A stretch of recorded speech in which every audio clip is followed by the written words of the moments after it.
Hey everyone, Cindy with Chess Girl Vegas. I thought I would show you all this match I just played. I played an opponent from the USA, Harbinger 987. Check out my checkmate. It's a pretty cool move. I went for the mate. It said I had a great move. I did not capture the rook like I could have. I just wanted to make sure I got the mate in. I'm not sure if I could have captured the rook and then done the mate. I really didn't know, but I just wanted to make sure of it. So let me show you the match. And it said it was a good clean match by me. Let's get back to this. It said I had 90.4% accuracy. I had a great move. That was finding the checkmate. And my play was like 1700 and my opponent was like 1400. And check this out, everybody, too. No weak moves, no mistakes, no misses, no blunders. So super clean match for me. It wasn't like a ton of moves this match. It went pretty fast. My opponent had the one blunder. Okay, and yeah, that was when my opponent came down and grabbed my queen. Yeah. So I'm surprised they didn't capture it with that queen, you know. They could have basically been okay here if they did this, see? You know, it would have just been a close match. I would have been up 1 point. You know, a slight advantage. But let's get back to the match. I'll show you the moves very quickly. I will run through them. But, you know, again, when we play this game of chess, we have to always focus on checkmates, not capturing pieces. Early on, when I first started playing chess, that's what I always was like hyper focused on, I would say, was, well, can I catch that? Can I capture that piece? Can I trade? Can I this? Can I that? Your chess pieces have all the power when they're working smartly, when they're attacking, when they're cunning. Like, think about all these chess pieces that they need to be cunning, not just, you know, bumper cars or something. All right, so I hope that you know, that will help some beginner out there to understand that the power of these pieces is when they work in conjunction with other pieces, and when you employ a strategy or a tactic, not just blind, you know, trading pieces, take. Okay, you want to you want to be aggressive, you want to be cautious, you want to be, you know, positional, and you want to be fearless when it comes time to attack and not be too scared. So here we were. Here's the beginning of the match. My opponent's playing with the white pieces. I opened up king's pawn e2, e4. You can see the move order here. Move 1 is e4. I replied e5. I told you I'm a very comfortable king's pawn player, so anyone that wants to challenge me, just open up with the queen's pawn, and you probably, you know, have a good a good chance to beat me, because I just play this king's pawn much more often than the queen's pawn opening. Here I go, Philidor. Okay, Philidor's defense starts with d6. This is d7 to d6, which defends the e5 pawn, which is that, and allows the light square bishop to develop. See, that's developing. You know, it could go in these positions. It wouldn't want to go there because it'd just be taken, but here is a great spot for that bishop to go. To develop, black's position is solid but a little cramped, and it's true. Like, there's like where to go, but it's solid. So this came down 2 spaces from d2 to d4. It could have stopped there if it wanted to. I just take. It says it's a book move. White has the advantage here. Even though I'm up a pawn, white has an advantage because I will lose this pawn. Knight takes d4. I bring this knight out developing. I get pinned by the light squared bishop of white. I cannot move this knight because the bishop will take, you know, checkmate my king, capture my king. This is the king, everybody. The queen is the pointy head piece for anybody new to chess. I'm trying to explain that to my granddaughter Olivia, who is 4, almost 5 years old. She's doing a pretty good job of learning how to set up the chessboard now, and some of the moves she's getting the hang of a little bit. And but she gets a little confused on the king and queen, and obviously where to put the bishops and the knight. She's doing pretty good with the pawns and the rooks, and she understands that the king and the queen go in the middle.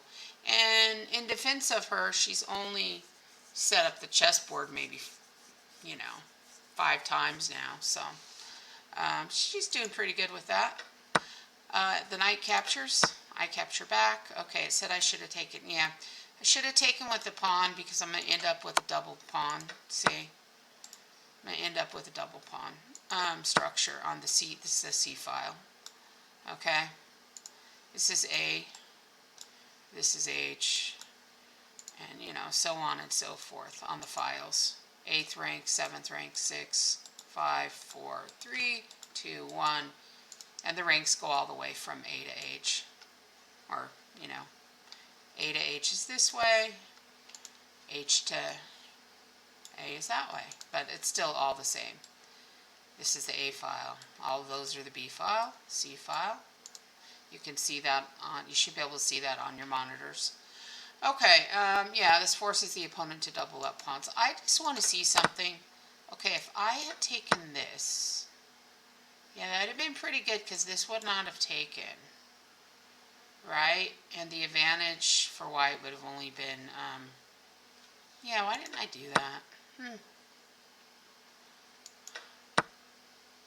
Yeah, white gets up like about a half of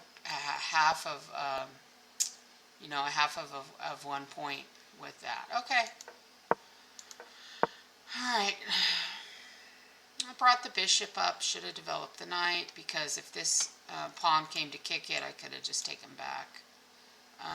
But then if white captured my queen, I would. Well, okay. If white captured my queen, I could have recaptured with the rook. That would have been the better move. The dark squared bishop. So right now, everyone, you notice each of us has a dark square, what's called a dark square bishop. My chessboard happens to be white with dark green, and the last move is always this funky color of green, showing you where it started and where it moved to. So if you ever look at a chess match, you see the normal colors, and then you see the funky color. It's kind of like an off green or off beige or something. You know that was the last move made, and whatever player has these colors was the last person to move.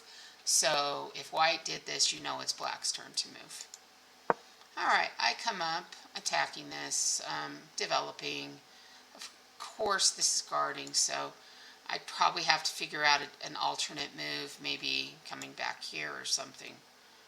But I developed the knight to the center.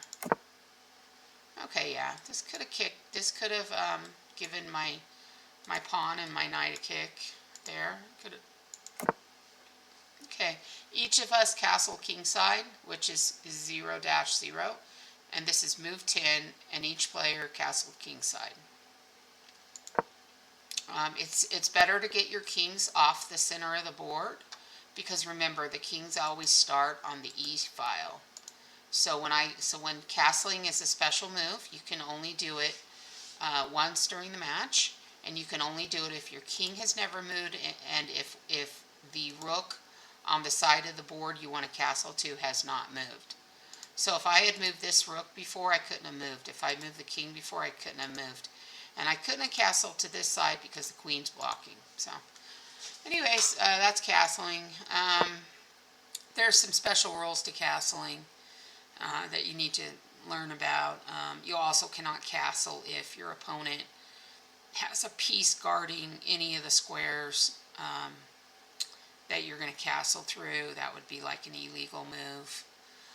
So you have to be able to cleanly castle your pieces. Okay, said it wasn't a bad move, not the best, not too bad. I was trying to prevent this move here with the knight. Even though I actually have this guarded here.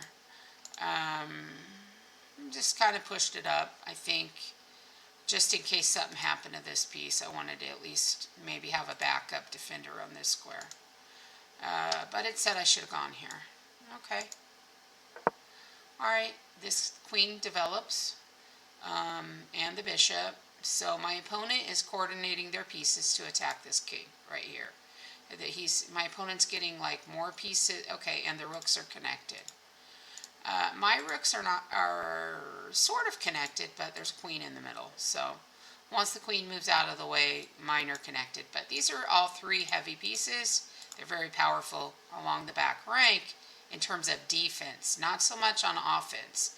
You want to get your queen out into the match somewhere, you know? You want that queen up there somewhere. And sometimes you want to get your rooks working and not sleeping. So a lot of times during a match, the rook that castles with the king is working. It's moved, it's working. And a lot of times you'll find that other rook, like this rook here and this rook here, sometimes they never move in a match. It's kind of crazy. So if you get your pieces working, usually you have a better match and you play better. It's kind of like, you know, if anyone remembers some of my videos from the past, that I played tennis in junior high school and high school, and I played tennis in college. I received a full scholarship to Division I school. Yeah, if you want to be a good tennis player, you have to have different shots in your repertoire, and you have to warm them up. You have to practice them. You know, it's no good if you have this amazing slice shot or drop shot or powerful return to serve, or you can hit aces or whatever the thing is. If you don't practice them and you don't use them, you could have the most powerful forehand in the world, but if you didn't use it, what good would it do you? So it's kind of like keeping your queen not in the game, or not getting all your pieces active and developed. You're just playing with a handicap. Alright, so, and that's what I did here. It's funny, I'm telling you all about that, because I saw that this piece wasn't guarded. And I capture, that captures, I decide to grab that pawn. It said it's okay, but not what should have been played. Okay, I mean, it is what it is. I did it. It likes this move. I think I do this move next. Yeah, I did it next. So I got the move order slightly off. Takes, I take it, and okay. The other thing is, it liked that, you know, I could have taken with this. I don't know how it would have felt about taking with the pawn, and then I would have had two connected pawns. Okay, so it says that is the best. Okay, that's a best move. Black is up 0.14. And what happens if we take with this? It's perfectly equal. Okay, equal match at that point on move 16. And that was just like a what if, see? This is like a what if. This was the move, but because I took with the queen, Q is queen, X means capture, and D6 is the piece on D6. But I captured with this, and so now I have an advantage. Whereas capturing with the pawn was a good move, but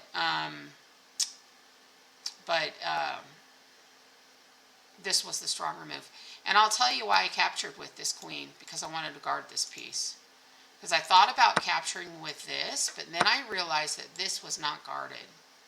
See, it's hanging. I'm not guarding it. So I'm surprised that it says that this is a good move.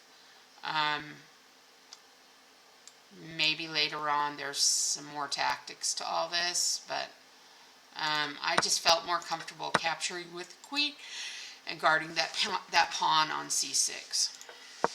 Okay, the rook came to attack my queen. I block with the knight.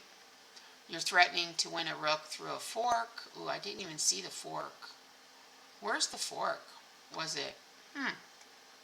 It was probably this, maybe?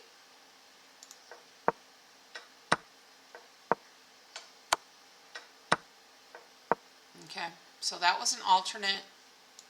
Let's just watch that one more time. So if I went here, I was guarded by the pawn, guarded by the queen.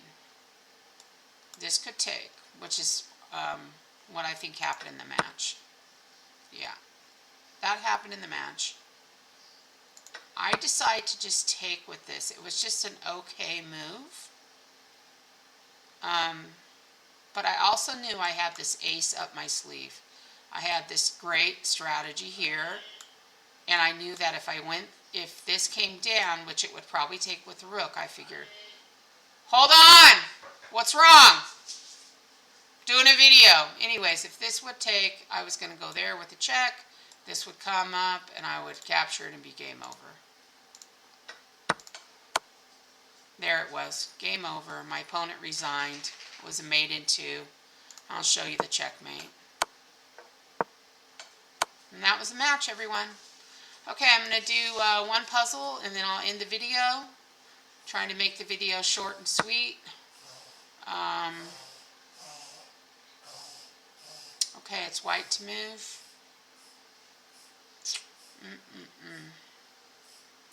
Well, for me, I just see this. This appears to be a mate. I don't think there's any way around that. I'm not in check. Yeah, there it is.